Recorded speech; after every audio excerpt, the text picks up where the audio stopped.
The Trouble with Tribbles was the first script sold by writer David Gerrold, and for a first-time effort, it's amazing how well this episode has gone down with the public. Tribbles are up there with Klingons and beaming as things even people who don't watch Star Trek know about.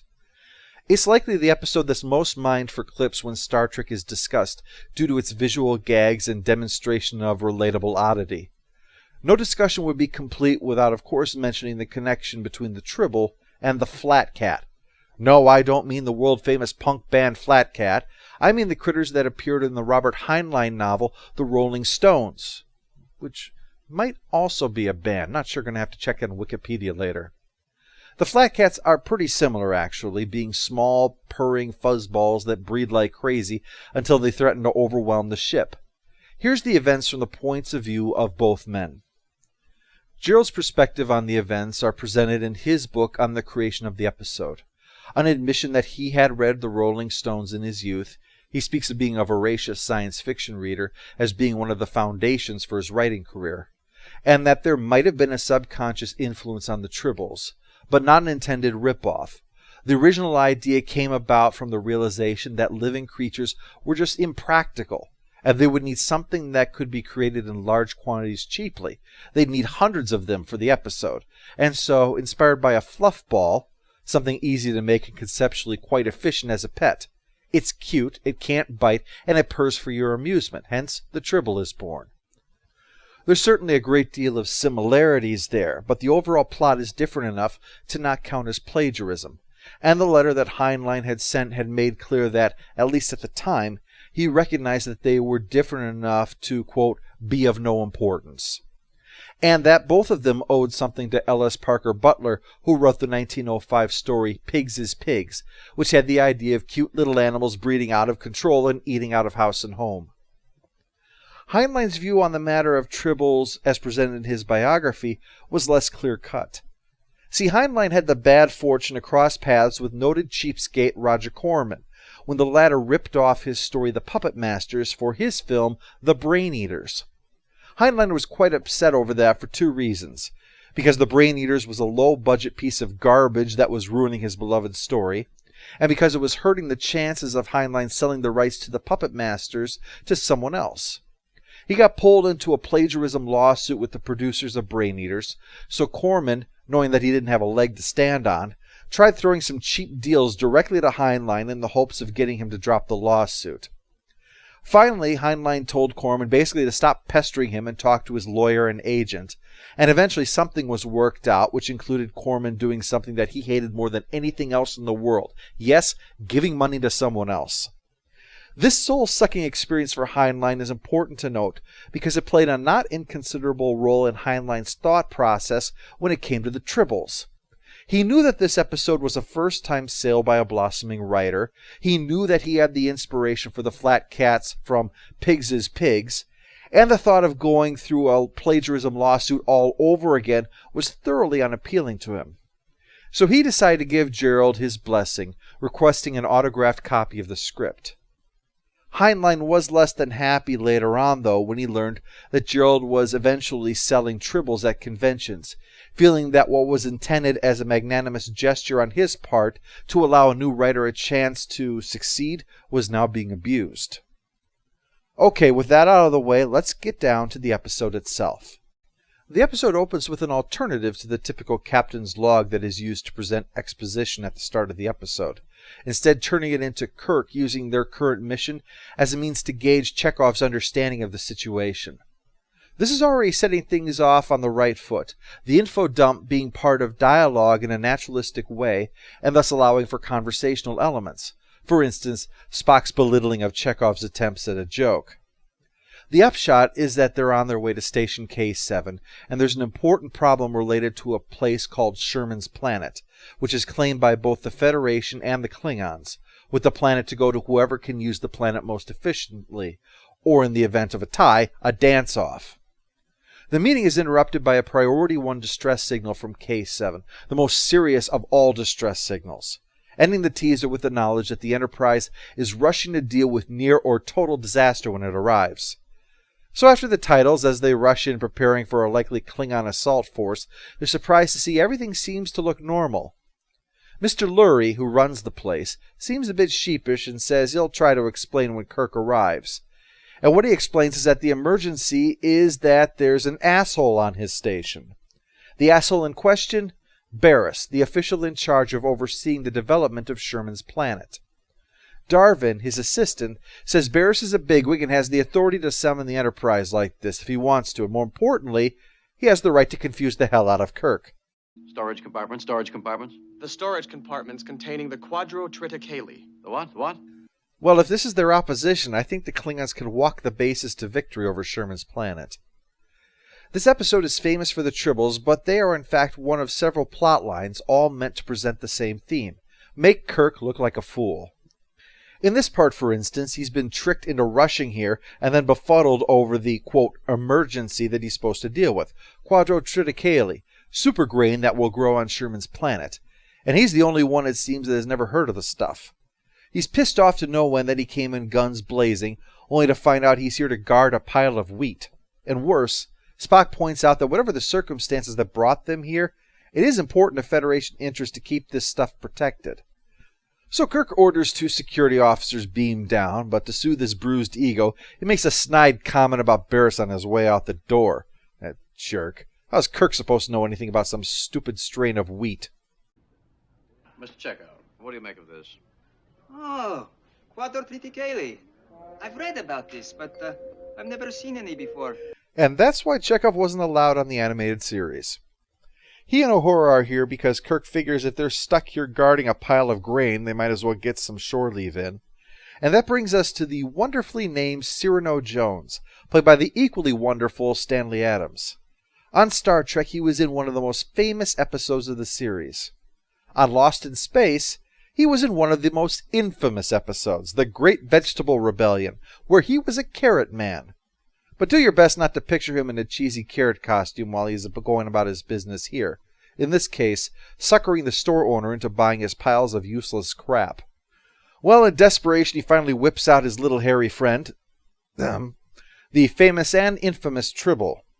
Uhura is immediately in love with it, while Cyrano and the shopkeeper negotiate over the price.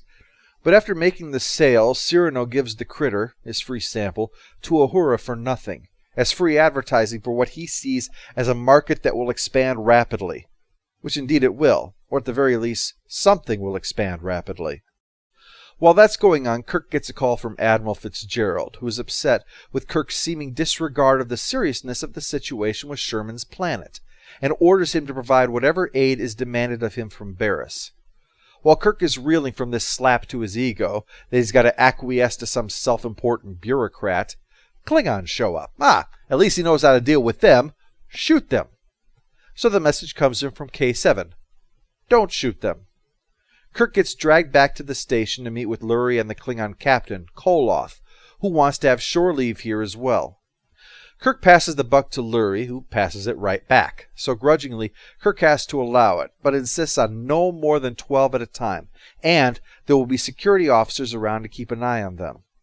So now he needs to watch the grain and the Klingons. What else will the day bring? How about a table covered with Tribbles? Its trilling seems to have a tranquilizing effect on the human nervous system. Fortunately, of course, I am immune to... Cuddling is logical. Well, Kirk can't even walk up a hallway without being harassed as Barris contacts him, bitching about the Klingons. Kirk does his best to be diplomatic, but his patience today is just about run out. Bones, what do you got for a headache? What don't I got? While Kirk's getting whatever bone slips him, probably best not to ask what it is. Just applied for my medicinal LSD license, Jim. It has medicinal uses? I've no idea, but I look forward to finding out. Kirk notes that the Tribble bones was given to analyze has already multiplied, but right now he's got bigger concerns. His men need to stay out of trouble while on shore leave, so he effectively orders Scotty to go along and supervise. Scotty'd much rather stay in his quarters and look at technical journals, although that could just be code for porn, I guess.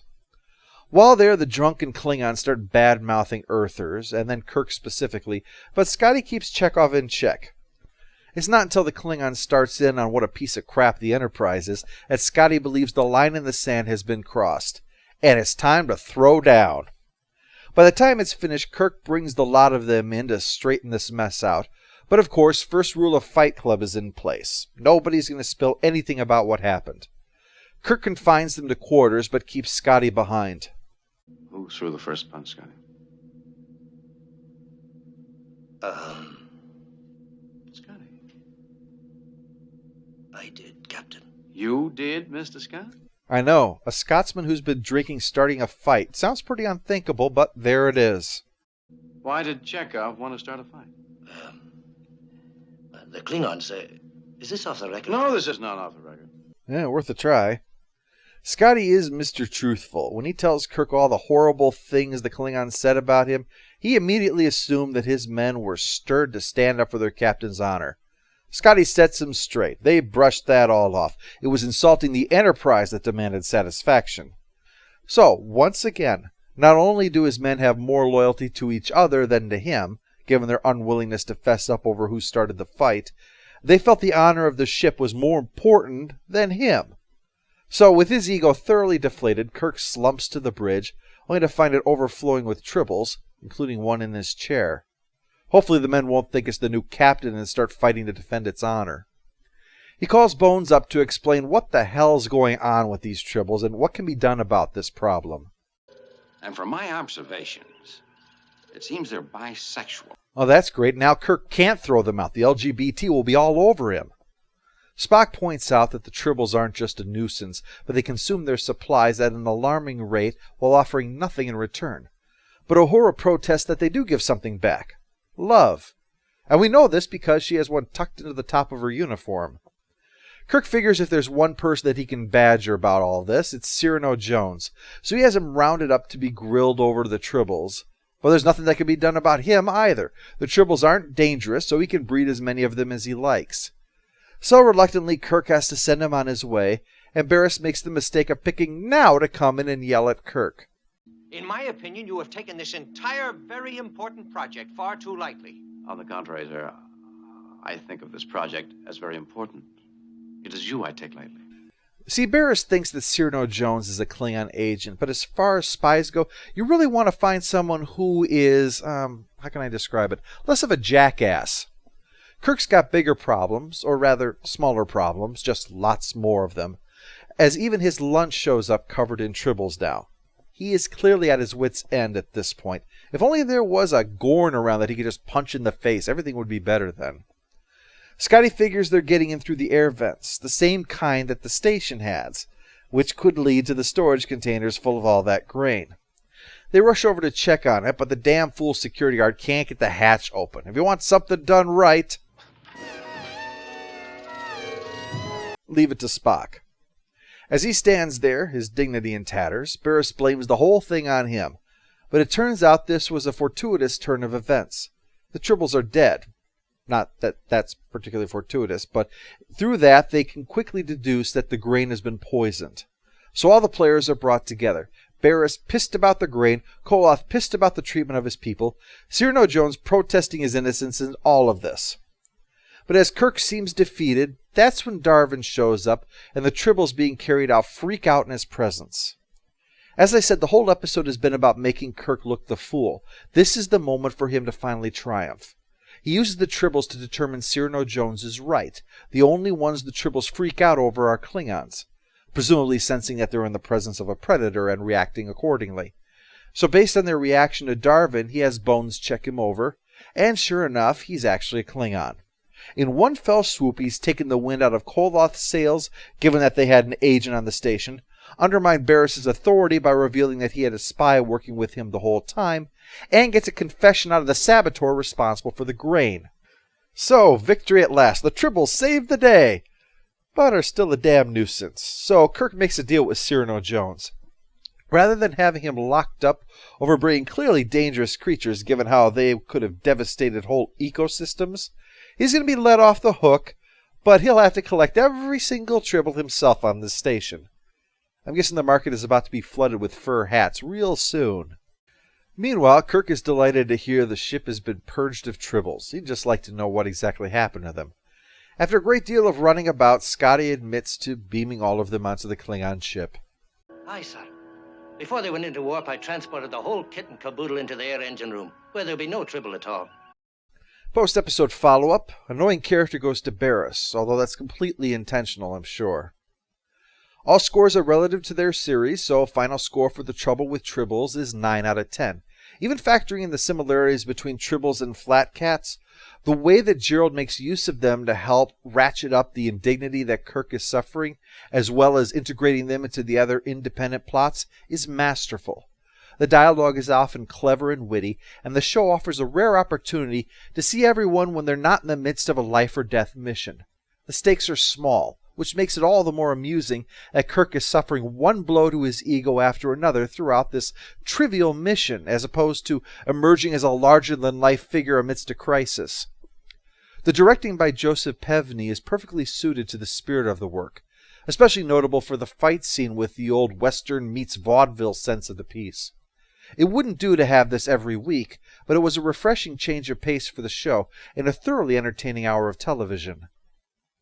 Well, we can't very well stop there, can we? So next time, the Tribbles make their triumphant return in More Tribbles, More Troubles.